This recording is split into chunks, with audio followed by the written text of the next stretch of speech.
Assalamu alaikum jama'a, barkamu da warhaka, sannu da sake kasancewa a wannan sabon bidiyo. Idan ba ku manta ba, a kwanakin baya an saki bidiyon Tsiraici na Maryam, sannan kuma bidiyon ne ya yi yawa a kafafen sada zumunta, sannan kuma ya shigawar mutane da dama a faɗin ƙasar nan da kuma ƙasashen ƙetare. To a jiya kuma sai ta wallafa wani sabon bayani a shafin ta na Twitter akan cewa dan kun gani ba wando wallahi ban taɓa aika da zina ba, cewar ta. To wannan bayani da ta yi shine wanda Hausa suke lakabi da barin zance. Wannan bayani ta yi mutane da yawa sun yi raddi sannan kuma sai mata ta akan wani bayani da ta wallafa. Ga dai bayanin da ta wallafa a shafin ta na Twitter. Lastly, duk wanda ya mun kazabi akan zina ba tare da hujja da addini ya tanada ba, wallahi ban yafi ba duniya da lahira. Kuma Allah baya yafi laifin duk wanda ya zalunci wani. Here you can laugh about it now and they regret later. To kun ji wannan bayani da ta yi wallafa a shafin ta na Twitter. Bayan da wannan bayani da ta yi mutane sun ta akanta akan wannan radi da ta yi mutane.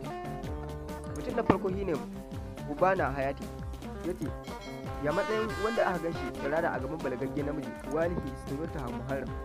Algorithm ya masa bayani yace ai ko muharram ne ba a ce ya ga tsiraici ba. Sai dini yace if only you explain to us what you are doing next in the hotel room. Kashim Isa yace tube a gaban gardi zigidir ki zo kina ta arena mana hankali. Matar Sadiq ta ce da ciwo don ciwo amma an manta da abun nan ki bar batun a baya please. Duk wanda ya nagari ai kansa kuma addini a zuciya yake. Siko kuma yace see who is talking abeg zindir fa muka ganki so didn't you think kina da wani mutunci a idan mu. Sabon kuma yace to meye mutum ya je a hotel idan har aka dauki bidiyon shi tsirara ko dai wanda ya dauki hoton likita ne shi yake duba lafiyar ki.